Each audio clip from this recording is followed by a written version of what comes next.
In this video, I'm going to be showing you how to get started with liquid fluid simulations in Blender as a beginner. I'm going to be taking you through how to set up your scene, the settings you need to know, and how to achieve certain effects. So without further ado, let's get into the computer. So starting off right, we're going to delete the default cube, Shift A to add a new one. Go to the physics tab, click on fluid and change the type to domain. Change the domain type to liquid. Go over to the objects tab, scroll down to viewport display and change solid to wire. Now we have a domain. This confines the liquid simulation to this particular part of the scene. And now we need a flow object. So go to front view, Shift A, mesh, UV sphere. Scale down the UV sphere and move it up a bit. And now we need to go back to the physics tab, click on fluid and this time change the type to flow. Change the flow type to liquid. Don't forget to apply scale.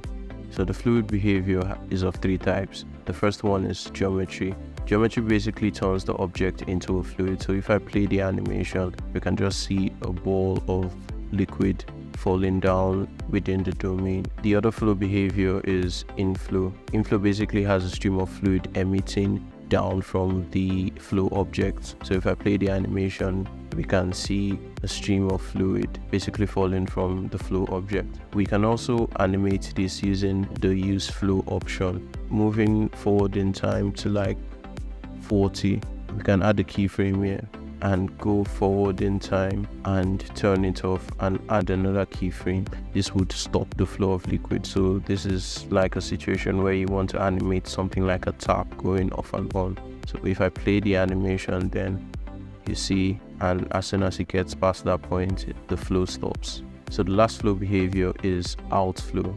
And outflow basically sucks up the fluid. So what we can do is to Shift A, duplicate this sphere and change it to outflow, and as you would see, the fluid coming from the top sphere would get sucked up by this bottom sphere. So this is like a situation where you want to have an object act like a sponge or drain.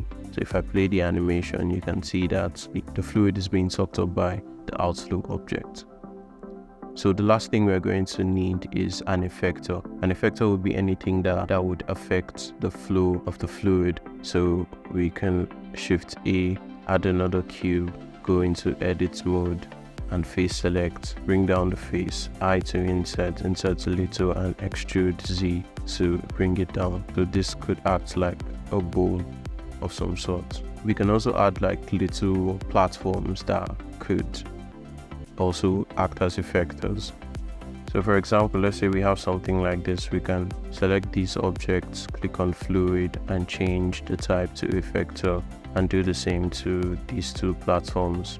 So when we play the animation, we can see that these objects are affecting the flow of the fluid. So the next thing we need to do is to click on the domain and play with some of the settings that I think are important to know, especially when you're starting out. So the resolution divisions would make the fluid less chunky and less blocky. So increasing this will give you better detail in the liquid. But also when you increase this, the simulation time increases. So don't increase it too much, especially if you're using a not so good computer. So I would generally stick to like 64 or 100 to start off with. So scrolling down, we change the simulation method from flip to epic. So scrolling down more, we have a mesh. Now when we click on mesh, so this mesh helps us to see what the actual fluid mesh is looking like. When we play the animation, we're able to see what the actual liquid is doing. So to make it faster, I'll go back to resolution divisions of 32 so we can easily see what the liquid is doing. So when I play the animation, we can see how the liquid acts and interacts with all the objects in the scene. The next thing we need to do is to go all the way down to cache, and in the cache type we have the first one, replay, which is what we have been using, where we can see the preview of the simulation as the simulation runs. The next thing is modular. I wouldn't really recommend this option because it allows you to simulate different things like particles, foam, etc. And these, especially when you're using a not so good computer, these can bog down your system and are very difficult to render. So I would recommend that you stick to the last option, which is all. And all basically allows you to render simulations a lot faster. They don't show the preview of the simulation as it bakes.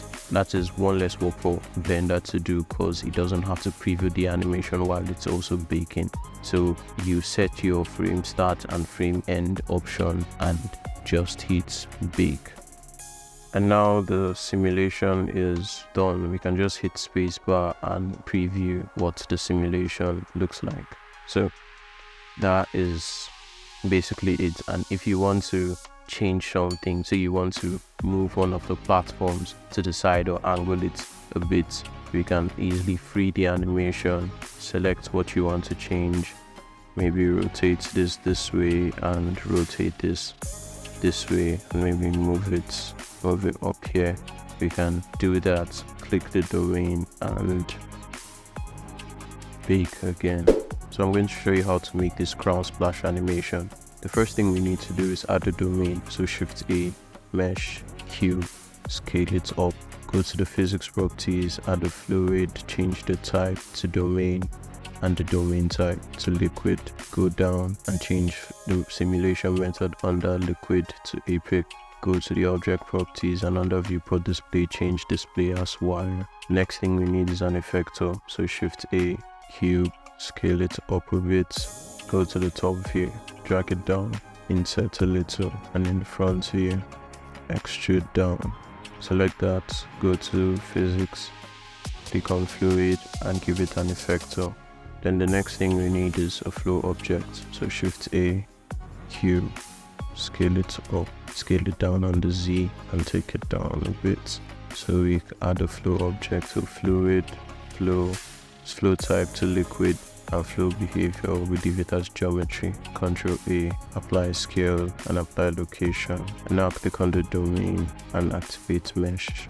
Next thing we need to do is to select the chocolate ball, add a fluid sim and change the type to effector, and also add a rigid body simulation, change the mass to 5 and shape to mesh. These are the settings that I found worked for me, so you can also experiment with your own settings. Then the next thing is to select the effector, add a rigid body to it and change the type to passive and the shape to mesh.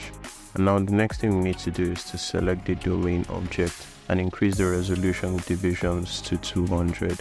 I found that 200 works fine for this type of simulation.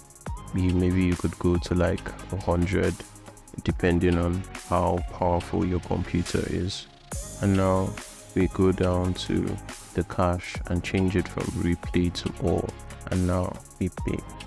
Okay, so it's done baking now, and we just need to go through the frames and pick a particular frame that we feel would be right for the render. If it's an animation, then you render the entire animation, but for the tutorial we're just making a still image. So I think this frame should suit it right well. It has like a good amount of splash. So when we look through the camera view, it looks okay. You can still obviously see some chunkiness and stuff, but I think going a bit higher would be a lot on my computer. So I think this frame is a lot good. You can also hide the effector or hide it from render and have like a completely white background. So if you want to view this, go into the render properties, click on EV cycles, change it. If you have a GPU, change it from CPU to GPU and go to the render view mode.